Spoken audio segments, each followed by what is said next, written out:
Eh, Se ha creído que la Mona Lisa, inclusive, se ha hablado de quién era verdaderamente la Mona Lisa. Son muchas las elucubraciones que se han hecho y se ha llegado hasta el punto de decir que la Mona Lisa es el mismo Leonardo, que hizo como una especie de autorretrato de él y que creó la Mona Lisa.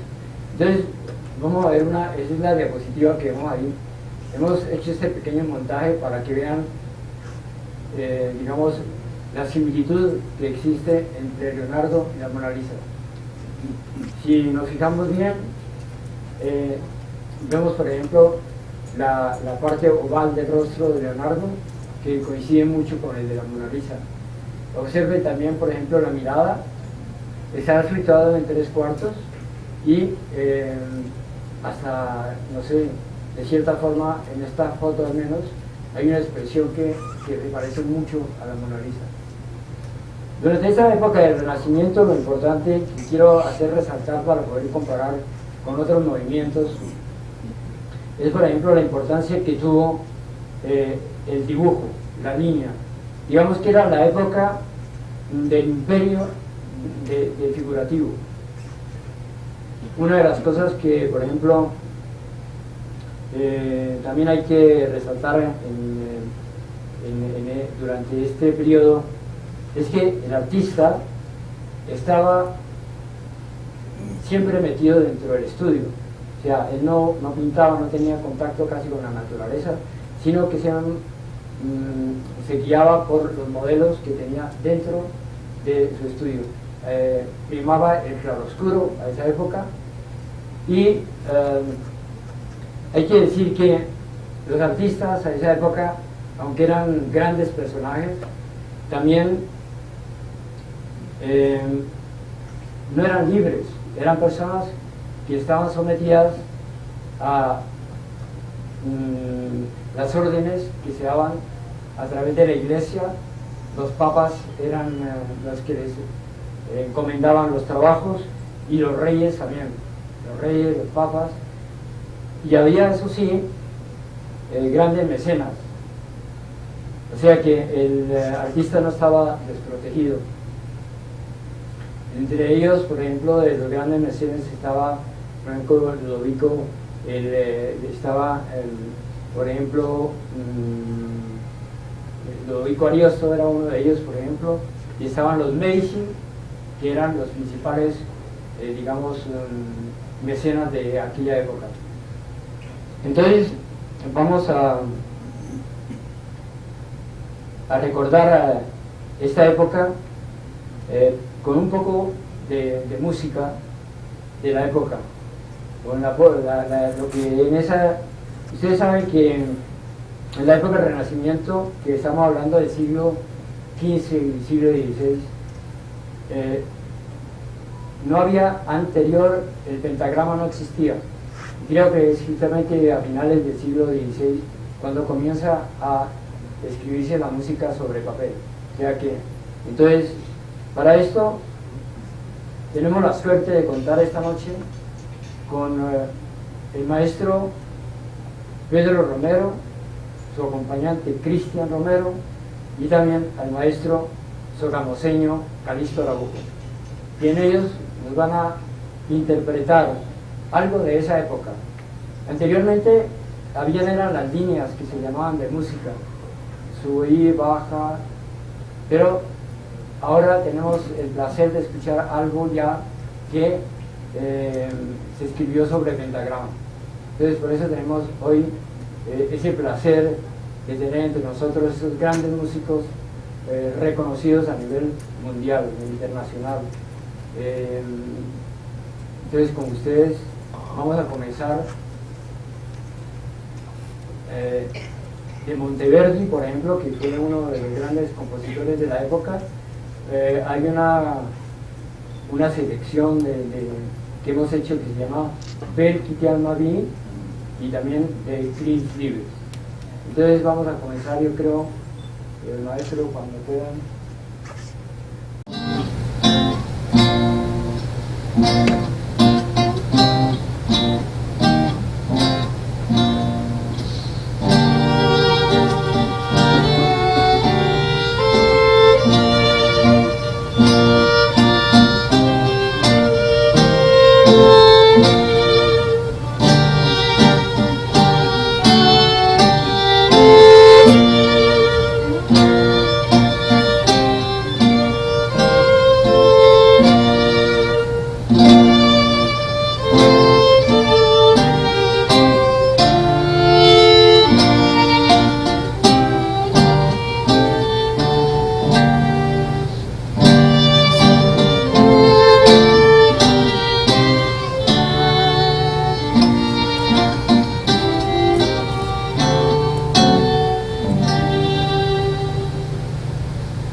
Vemos aquí que es de la maja desnuda de Goya. Nos lleva a una época muy bonita que fue el romanticismo. Durante esta época es mucho lo que hay que decir. En este momento el viejo mundo, en nuestro momento Europa está azotada por la guerra napoleónica. Si ustedes recuerdan bien, Napoleón invadió a España. Estamos hablando por el año de 1780, 1700, antes de la Revolución Francesa. Pero de todas maneras ya estaba totalmente afectada. La situación en España era prácticamente insoportable.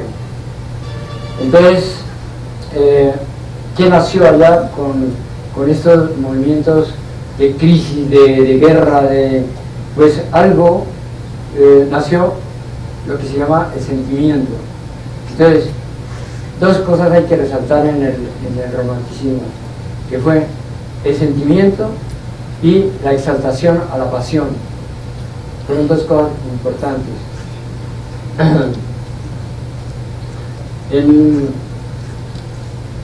En cuanto se refiere a Goya, fue un hombre muy inquieto, gran pintor, que sufrió muchísimo, primero por una sordera que tuvo. Después también a él lo acusaban de que era una persona que estaba muy afrancesada. En aquella época estaba de ministro en España, estaba Godoy. Y Godoy era muy amigo de Goya.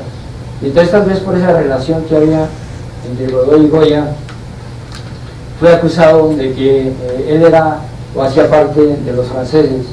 El asunto es que engañaron al pueblo español y al final logró Napoleón poner a su hermano como rey allá en España. Entonces se producen en esa época terribles asesinatos, terribles tragedias, dramas enormes. Y por eso, por ejemplo, Goya, en medio de ese mundo de tragedia, es cuando justamente pinta lo que todo el mundo conoce como los caprichos. Y también él fue una persona que fue un crítico, por ejemplo, de la tauromaquia. Él hizo una serie que se llamó Tauromaquia y que fue hoy día pues es una de las obras que tienen más valor artístico por mostrar la historia de una época en la plástica, en la pintura. Entonces de esta época de la máscara desnuda tenemos también que recordarla con algo de música, y algo de música hemos escogido los maestros como han escogido el Vals Triste de Brahms.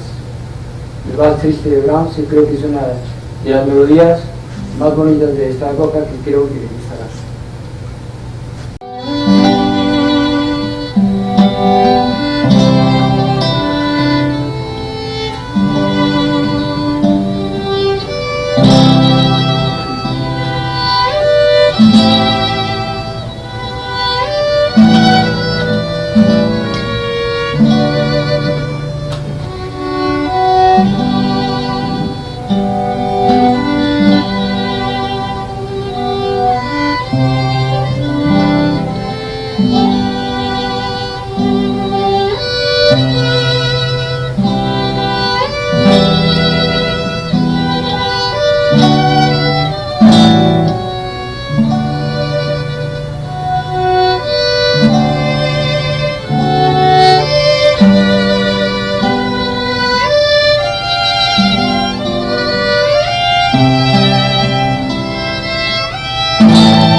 Vamos a pasar a otro movimiento que es completamente diferente a lo que acabamos de ver, que es el impresionismo.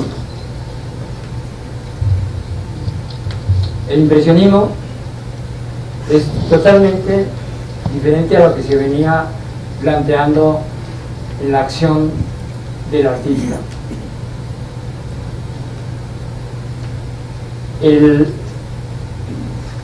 Lo que es la base del impresionismo es la luz y el color.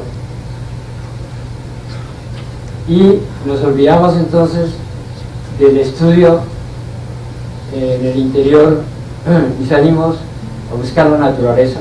Entonces formamos un contacto directo con la naturaleza, y aquello que era durante el Renacimiento tan importante como la línea, el dibujo, en el impresionismo no lo es. En el impresionismo, más que todo, lo que prima es la mancha de color. Es la mancha de color la que nos transmite ciertos sentimientos, y creo que es de las cosas que revolucionaron más a la pintura. O sea, en este momento encontramos que ya el pintor comienza a vivir por sí mismo.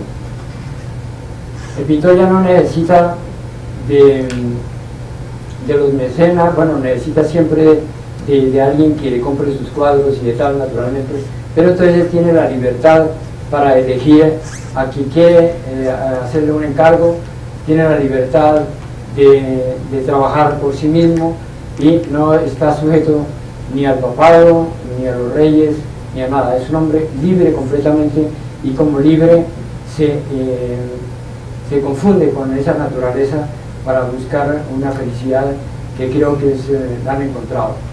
Dentro del impresionismo creo que es una de las cosas más bonitas que existen, y yo creo que uno de los personajes más importantes, uno de los creadores del impresionismo, fue Monet. Dentro del impresionismo hay grandes pintores como son Monet, Manet, Degas, Renoir, todos ellos son muy importantes y de tal. El arte, yo creo que se relaciona con todo. Me ha venido a la cabeza esto es porque entre los impresionistas también hubo uno que se llamó por ejemplo, Degas fue un impresionista también, el cual pues encantaba pues la música del vals y tal, pero también hay otro, por ejemplo, que es Seurat. Seurat es que es más que pintor, casi es un científico. Seurat es el que su movimiento también se llamó neoimpresionismo o también puntillismo. Él estudió las teorías de Rode, de Chevron, en cuanto se refiere al color y a la luz, y descubrió pues que dos colores, digamos primarios, justapuestos, producen un complementario, y el que hace la fusión de ese color se hace en nuestra propia retina. Entonces hay cosas muy importantes, o sea, dentro del arte. Yo creo que el arte es una de las cosas que debería tener más valor en todos los medios y en todos los países y de tal, de que la gente le da, porque está relacionado con todo. Cuando uno, en el libro este que van a leer ustedes, si tienen la posibilidad, verán la vida de cada pintor, cómo se encuentran con todos estos fenómenos de la naturaleza, de los movimientos sociales, los movimientos políticos. Todo entra a jugar parte de esa vida del pintor. Aquí tenemos algo que hemos escogido para esta época, y es Amélie Valls.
Toulouse-Lautrec. Estamos ahora nada más y nada menos que en París. París es una época en que hemos llegado al postimpresionismo. El postimpresionismo es muy parecido al impresionismo, pero con una diferencia. Por ejemplo, Toulouse-Lautrec es un personaje que su fuerte es el dibujo, y él, por motivos, digamos, de salud, por motivos personales, ya que siendo él muy niño, él pertenece a una familia de las más importantes de la nobleza de Francia, inclusive por eso es la ciudad de Toulouse. Entonces, es un personaje que es de la nobleza, que el padre es un aristócrata, el padre es un cazador, le gusta ir a la cacería, y el pequeño Toulouse sufre un gran desencanto, y su padre también, al ver que no lo puede acompañar a esas cacerías y a vivir la vida que llevaba la nobleza entonces en la grande sociedad que formaban las clases nobles. Toulouse una vez es pequeño y se parte las piernas de una caída de una escalera, bajando una escalera, y entonces descubren que es un mal que él tiene, que no se puede curar. Siempre permanecerá con las piernas rotas, será un hombre pequeñito. Él, a través de este problema que tiene de salud, ha sufrido durante toda la vida secuelas que le producen mucho dolor. ¿Y qué es entonces? ¿Cómo se cura esas secuelas? Él, a su manera, con la bebida. A esa época, la bebida de los artistas era el ajenjo, era la bebida barata, era la bebida que ellos tomaban. O sea, cuando en París se reunían todos los impresionistas para hablar y para todo, siempre lo que utilizaban era la bebida del ajenjo. La bebida del ajenjo es muy dura, es muy fuerte, es muy... hace mal. Entonces, de esta época, como les decía, él se iba a ir a los cabarets. En los cabarets él pintaba, inclusive hizo grandes carteles, por ejemplo del Moulin Rouge. Era la época del Cancan, era la época de la vida nocturna de Pigalle, de Sacré-Cœur, de Montmartre. Todo este mundo, el Moulin Rouge, todo este mundo lo vivió Toulouse-Lautrec. Pero entonces él necesitaba, para pintar, no le servía el impresionismo, sino entonces tenía que servirse de nuevo de la línea y del dibujo. Él era gran dibujante y por eso se hizo postimpresionista. De él tenemos algo, sí, tenemos nada menos que Secret Garden como música para recordar esos momentos de esa época.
y él estuvo sobre todo en Tahití, y allí pintó una serie de nativas, por lo que lo hizo famoso.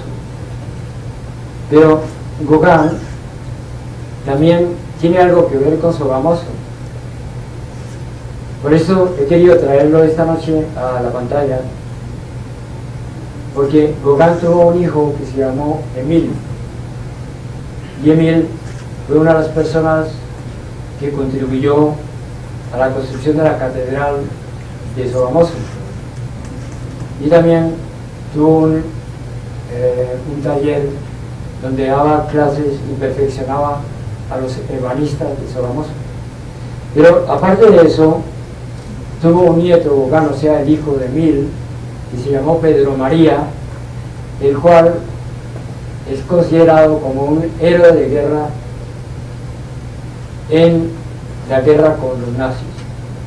Pedro María era un aviador, y les recuerdo que fue un aviador de Sogamoso, que estuvo ese tiempo pues dentro de la resistencia nazi.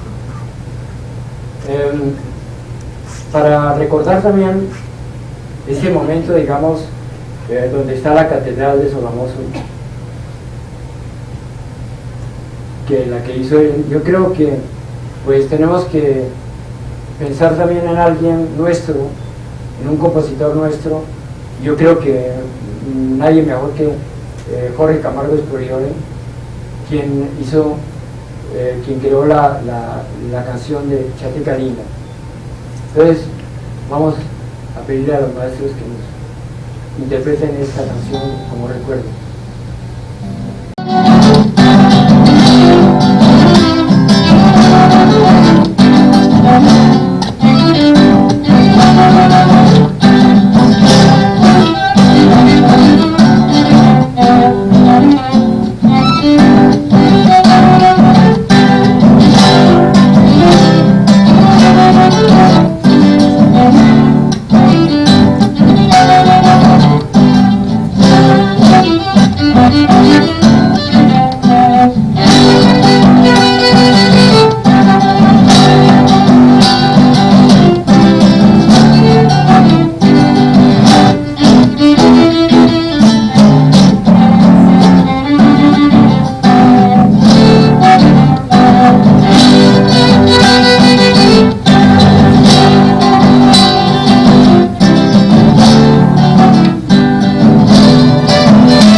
Kandinsky es un ruso que cambia totalmente la estructura, digamos, de lo que es el arte hasta ese momento. Se olvida ya, nos olvidamos completamente del figurativo. Para él rechaza completamente la copia y no admite más que lo que la conciencia produce en un momento determinado, sea de línea o de color. Esta es la primera obra, que es una acuarela de Kandinsky. Nosotros, a este ruso, quien ha revolucionado con el arte moderno,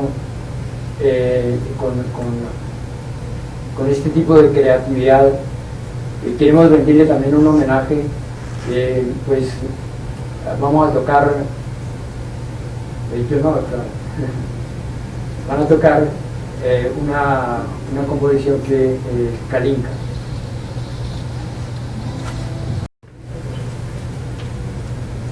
un orinal que le dieron el nombre artístico de La Fuente.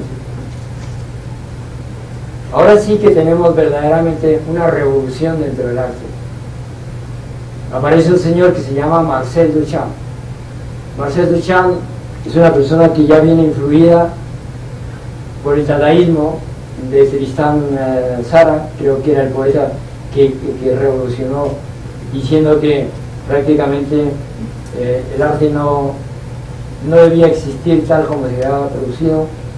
Crea también o hace una conexión con los movimientos futuristas, diciendo que todo, digamos, lo que es Renacimiento, los museos que hay y tal, pues que son cementerios, pero verdaderamente que habría que extinguirlos, que habría que borrarlos del mapa. Entonces, en este momento, en 1917, hemos saltado ya grande, nos encontramos ahora en 1917, él presenta en el Salón de los Independientes de Nueva York, presenta como obra de arte un orinal. Entonces hubo un gran escándalo, una gran polémica de si se debía aceptar esa obra o si se debía rechazar. Pero resulta que las bases que habían puesto para la aceptación de la obra eran que había que pagar 17 marcos y que cualquier persona podía acceder a ese concurso. Entonces Marcel Duchamp, al ver que estaba rechazada su obra, se enfadó muchísimo, pero lo curioso es que la obra estaba firmada por R. Muth, no por Duchamp, porque si la gente hubiera sabido que era Marcel Duchamp que había presentado la obra, posiblemente que la obra hubiera sido aceptada, porque Marcel Duchamp era uno de los grandes personajes que en ese momento estaban dentro del mundo del arte.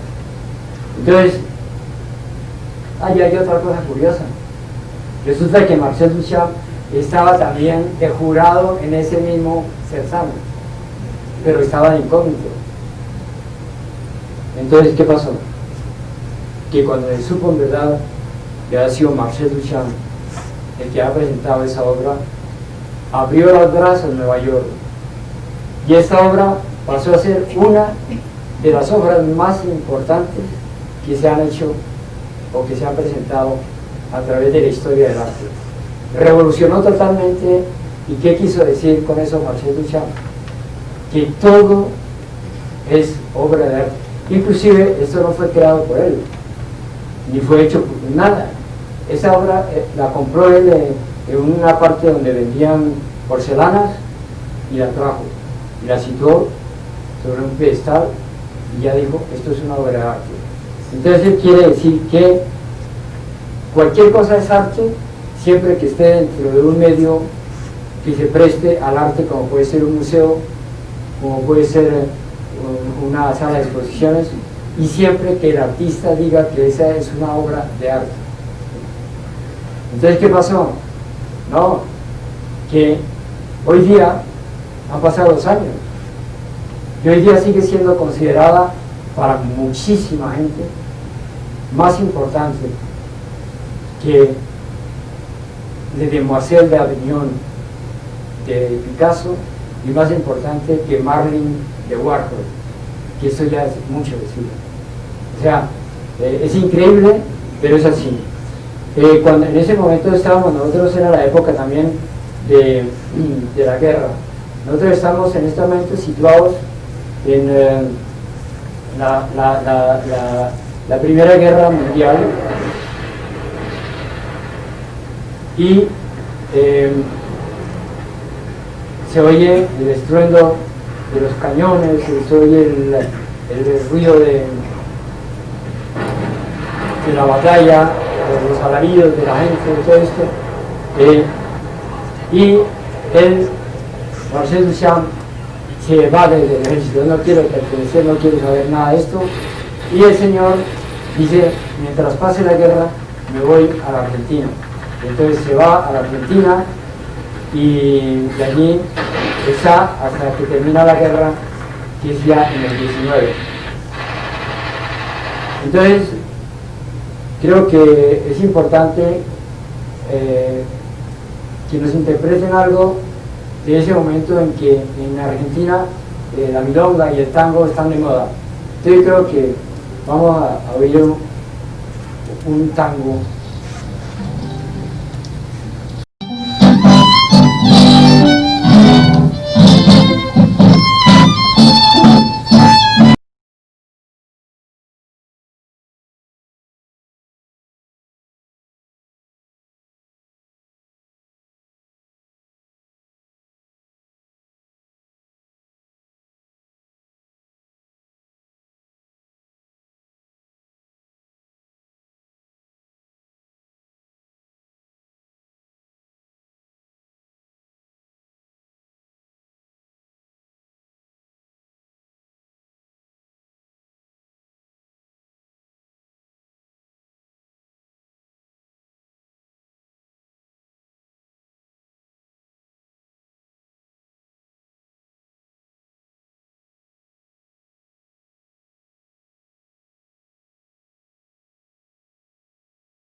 Bueno, ahora nos hemos trasladado, nos hemos dado otro salto hasta México, y en el México encontramos el muralismo. Es una creación que es como muy mexicana, y entre ese movimiento pictórico hay un gran personaje que es Diego Rivera. Diego Rivera es un hombre alto, fuerte, grande, que también es muy bohemio. Él hizo los grandes murales que hay hoy día más importantes verdaderamente dentro del mundo. Diego Rivera se casó con una gran pintora que es Frida Kahlo. Todo el mundo habrá oído hablar también de Frida Kahlo. Frida Kahlo es una mujer cuyo modelo fue ella misma. A los 12 años, Frida Kahlo tuvo la poliomielitis, que pues dejó un gran handicap en toda su vida. Y a los 16 años tuvo un accidente, terrible accidente de coche, de carro. Este accidente sí que le provocó secuelas durante toda su vida de dolor, de angustia, tanto que se hicieron 33 operaciones tuvo en su vida, y en una de ellas tuvo que amputarse una de las piernas. Pero no obstante, Frida Kahlo tenía una gran personalidad y era una gran amante de Diego Rivera. Ella fue una pintora en la cual, por ejemplo, se puede contar alguna anécdota. Una vez, por ejemplo, estaba ella bastante grave, bastante mala, estaba acostada, estaba en su cama, pero tenía una exposición, había una exposición y ella quería asistir, pero Diego Rivera le dijo: por favor, no, quédese, no es conveniente que salga, no es conveniente que vaya. Y Diego se fue a la exposición para reemplazarla a ella. ¿Y qué pasó? Que cuando Diego Rivera iba a hablar sobre la obra de Frida, y en los primeros cuadros que él ya comenzaba a hablar, apareció una cama transportada por 4 personas que la pusieron en el centro. Era Frida Kahlo, que se había hecho transportar hasta esa sala. Pero Frida Kahlo también era una mujer supremamente particular. Fue amante también de Trotsky. Trotsky, ya saben que era uno de los personajes del mundo de la política comunista, y también fue amiga especial de una gran cantante, Chabela Vargas. Aquí todos conocemos.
Y más grandes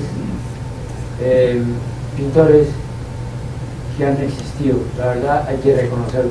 Él tuvo varias etapas, ya todo el mundo lo sabe: la época rosa, la época azul, y la última época que él tuvo fue la del cubismo. El cubismo, porque él era un amante de la pintura de Cézanne, y Cézanne había comenzado a estudiar toda la parte, digamos, de la pintura basada en la geometría. Entonces, gracias a Cézanne, Picasso puede llegar, digamos, a una alta categoría, digamos, dentro del cubismo. El cuadro que estamos viendo ahora es el cuadro de Guernica. Resulta que en la época, estamos ahora nuevamente en España, y estamos nosotros pasando una época ya también de guerra civil en España. Entonces está la lucha entre el nacionalismo, entre los rojos y entre la república. Entonces Franco tiene un gran poder de, digamos, de fuerza en cuanto se refiere a que él tenía grandes conexiones con Alemania y con Italia, y entonces se produce, este cuadro lo hizo como homenaje al bombardeo de Guernica en 1937. Entonces estamos en plena guerra. Aquí está justamente la aviación nazi, la aviación alemana y la aviación italiana, que está destruyendo la ciudad vasca de Guernica. La ciudad vasca, ya saben que allá es la parte que corresponde en España, donde está, digamos, todo ese conflicto de ETA, y esta ciudad era muy bonita y quedó prácticamente destruida por la aviación japonesa y alemana. De aquí, no sé si tenemos alguna composición, no creo que tengamos ninguna. De todas maneras, es un recuerdo que yo creo que el solo cuadro de Guernica, para los que conocen esta historia, pues lo lleva a recordar estos malos episodios que han surgido en todo el mundo, que es la guerra, y la guerra es lo peor que puede existir. Siempre comienza con el figurativo, y siempre, cuando llegamos después de muchos cambios, vuelve a aparecer de nuevo el figurativo. Viene la abstracción, viene todos esos movimientos, pero el figurativo no se acaba. Y la nueva figuración, que es la época que tiene Lucian Freud. Lucian Freud es el nieto del famoso Sigmund Freud, el psicoanalista. Él, como ve, por ejemplo, esta es una de sus composiciones.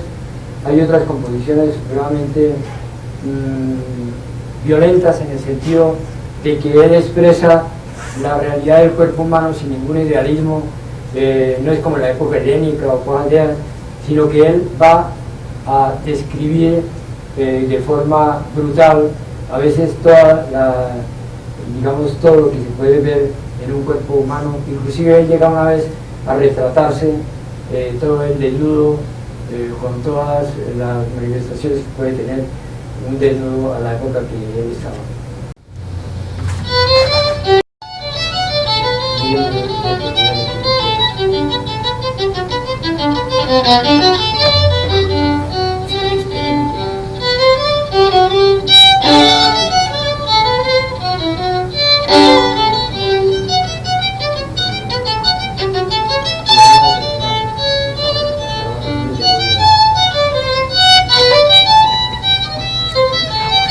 Sí, sí.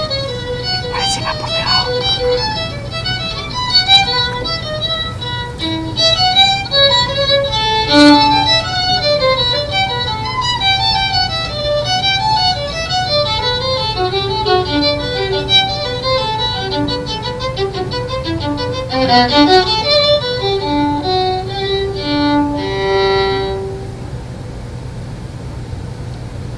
Como en mi función de solemnizador.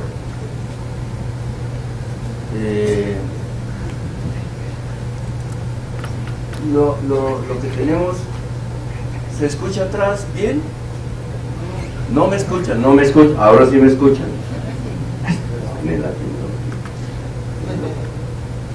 Bien, les decía que vengo a desolemnizar al final de este evento para contribuir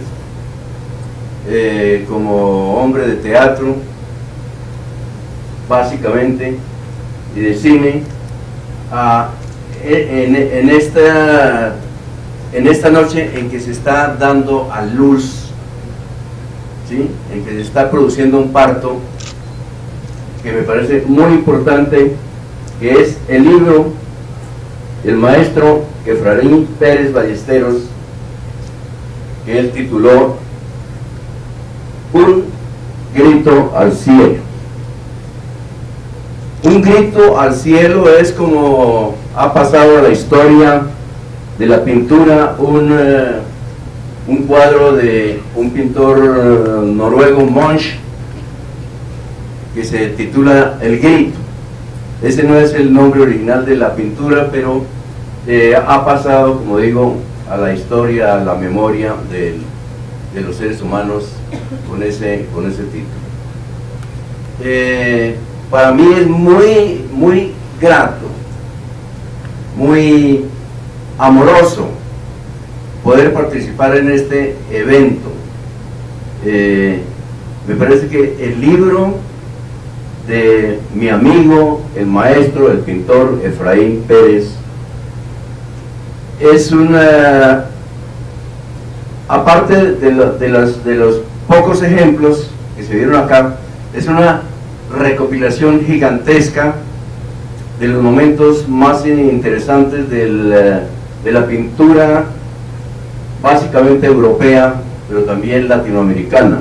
Claro, no aparecen todos los nombres, aparecen, y no todos los representativos de cada una de estas escuelas o movimientos pictóricos, pero sí lo que al sentir del maestro Efraín significan lo más interesante de cada una de esas épocas, de esas concepciones, de esas miradas pictóricas al ser humano, a la historia, al paisaje, a la atmósfera y a lo que siempre se invocó aquí, a la luz. Como puede estar una instalación móvil sobre el escenario, pero su presencia, por lo menos en los primeros tiempos, estuvo marcada por el estupor de ellos estar inmersos en algo incomprensible. Fueron varios los milenios que debieron pasar sobre este planeta antes que aquellos homínidos mostraran algún interés por darle sentido a ese estar aquí. Por eso esta noche estamos aquí.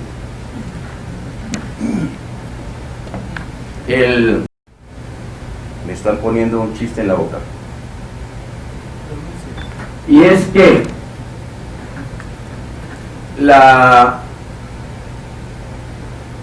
el descubrimiento de la vida es una cosa absolutamente compleja. Aún a pesar del avance de la ciencia, de la técnica, no se sabe a ciencia cierta de dónde proviene esto y qué significa. Lo han intentado las filosofías, las religiones, los científicos, pero aún no tenemos una respuesta certera a estas inquietudes. Sin embargo, el ser humano ha tomado diversos caminos para llenar de significado ese tiempo que pasa en ese espacio que llamamos la vida. La contribución de los artistas es capital, es fundamental y es enriquecedora. No me refiero exclusivamente a los artistas plásticos, a los artistas en general, algunos de los cuales esta noche nos están acompañando. Los artistas de la danza, como ya lo vimos en el tango, por una cabeza que nos recuerda a ese Al Pacino bailando esa misma pieza en una inolvidable película maravillosa. Están los artistas de la música. Está el maestro Pedro Romero, eminente violista, debe ser su pariente, no solamente por la cuerda, sino por el apellido que es su hijo Cristian Romero, y mi amigo de hace muchos años, Calixto Araujo, o Araújo, como solíamos decirle años atrás, haciendo honor a sus antepasados portugueses, que es como pronuncian ese apellido, Araújo, y desde entonces lo llamamos así. Y su padre, que también está aquí, el maestro, que alguna vez me obsequió un cuadrito que aún conservo, con un pensamiento de Leonardo da Vinci, que dice: la belleza muere en la vida, pero no en el arte, lo cual es una verdad de a peso. Lo hemos visto, quienes tenemos que ver con Sogamoso, quienes estamos interesados y seguimos interesados en la cultura muisca. Esta es la rana, este es un esquema inventado por algunos de esos lejanos artistas del pueblo muisca, que seguramente estuvo en Sogamoso y se inventó, porque el arte es una invención, una ficción. Como decía Aristóteles, el arte no existe en los árboles para ir desgranando uno por uno, hay que inventarlo. No existe en la naturaleza, hay que inventarlo. Y algunos de esos antepasados nuestros indígenas hizo esto, que es una maravilla de síntesis, ¿sí? Por 1, 2, 3, 4, 5, 6 líneas está edificado toda una leyenda, toda una explicación precientífica o pseudocientífica, como quieran, sobre el agua. El agua que inundaba todas estas llanuras, de aquí hasta Paipa, y que debieron causar estupor a las tribus que poblaron estas llanuras y estos cerros, a los que venían del Caribe, y se quedaron maravillados, y hasta que llegaron los españoles estuvieron aquí gozando de la iraca, de la firavitoba, de la gámese, de la mongua, del sogamoso, del isa, de todas estos sitios, estos lugares que llevan los nombres puestos por ellos.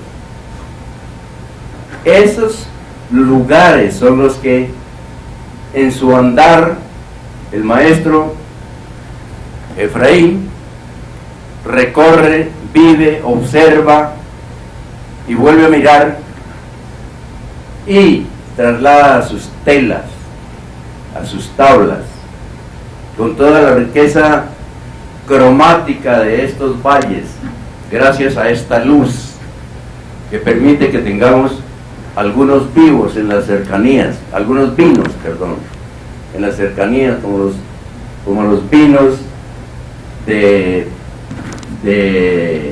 Nopsa, ¿no es cierto? Del Marqués de Punta Larga. Nosotros no podemos ser indiferentes a lo que pasa, es decir, no podemos utilizar la modernidad o la posmodernidad como un subterfugio para ocultar lo que hubo acá, lo que hubo, y lo poco que dejaron, y lo poco que va quedando. Entonces, yo hago una llamada. Yo fui un niño de Sogamoso, yo viví mi infancia en Sogamoso, en Puente Reyes, en Usamena, en Monquirá, no confundir con Moniquirá, por favor, Monquirá, ni tampoco con Morcá, Dios nos ampare y nos favorezca, pero se trata de Monquirá, una vereda que queda arriba. Allá pasé entre peros, membrillos, manzanas, ciruelos y duraznos mi infancia. Por la invitación, felicitaciones por esa embajada, maestro, que usted adelanta en Europa, en los innumerables países donde ha trabajado, donde ha vivido, en su Mallorca amada, ¿sí? Porque una embajada de tipo artístico hace mucho más que las embajadas de muchos pro hombres y pro mujeres que tenemos con buenos salarios, pero que su eficacia no va más allá de refrendar visas. Muchas gracias por haber venido. Les dejo nuevamente la voz amplificada al maestro para que nos despida. Y a los maestros Romero, a Pedro, a Cristian y al maestro Calixto Araujo. Muchas gracias a todos por venir y por estar aquí. Y en ese momento ya pasamos al protocolo. A mí me gustaría poder pasarle el micro a presidente de la Cámara de Comercio para agradecerle, en este momento estoy haciéndolo, agradecerle pues que nos haya permitido crear este pequeño mundo esta noche, en la cual pues yo creo que todos hemos hecho parte de una escena, hemos hecho parte de una historia, y esto se lo debemos gracias a un salón tan bonito como el que tenemos ahora, un auditorio, y a todas las manifestaciones que he visto de parte de la Cámara de Comercio para brindarnos estos espacios que creo que son muy importantes para todos los pintores y todos los artistas. Para todos y cada uno de los presentes, en nombre de la Cámara de Comercio, reciban una bienvenida muy especial. Para nosotros es muy grato que nos puedan acompañar en eventos como estos. Digamos que si bien la Cámara tiene un componente cívico, cultural y social, nosotros nos dedicamos a temas sociales, a temas económicos, a temas de emprendimiento, de emprenderismo, y nuestra lógica diaria no es esta, pero tener la oportunidad de hacer parte, de vincularnos en lo más mínimo al lanzamiento de una obra del libro número 8 del maestro Efraín Pérez Ballesteros, yo pienso que esto no tiene nombre. El derroche de cultura que pudimos tener esta noche, deberíamos tenerlo por lo menos una vez a la semana en una plaza de Sogamoso. Tenemos el teatro de Sogamoso subutilizado. El actor Jaime Barbini nos comentaba del Museo Arqueológico. Entonces yo pienso que desde que lo podamos potencializar, las entidades públicas, las entidades privadas, los colegios, las universidades y los colectivos sociales debemos hacerlo. Nosotros este año nos hemos vinculado en un homenaje a nuestro gran Nobel Gabriel García Márquez. También estuvimos en el lanzamiento del ingeniero Reinaldo Caballero, pero yo pienso que esta noche hemos roto un paradigma de acuerdo a la presentación que usted nos propuso, a la puesta en escena, el agradecimiento a los maestros que nos acompañaron, a los muchachos que bailaron esta noche también. Invitarlos a todos ustedes a que participen en los eventos que hacemos la Cámara de Comercio. Nos pueden seguir a través de las redes sociales, a través de Twitter, de Facebook, de nuestra página web. Pero maestro, yo quiero hacerle un homenaje esta noche, hacerle un reconocimiento por ser un sogamoseño ilustre, un embajador en Europa. Hace más o menos 50 años partió. Ya nuestra compañera, la comunicadora social Janet Frasica, dará una reseña más específica de lo que ha sido la hoja de vida del maestro, pero personas como usted hacen grande a Colombia y hacen grande a Sogamoso. Esperamos que en unos años haya muchos maestros Efraín Pérez, que en nuestras escuelas los secretarios de Cultura, los secretarios de Educación del departamento y de Sogamoso repliquen escenarios como este para que puedan tener un ejemplo y puedan salir de los vicios, puedan salir de estas celebraciones bochornosas que tuvimos en los partidos de la Selección Colombia y puedan participar en temas culturales como el que se participó esta noche.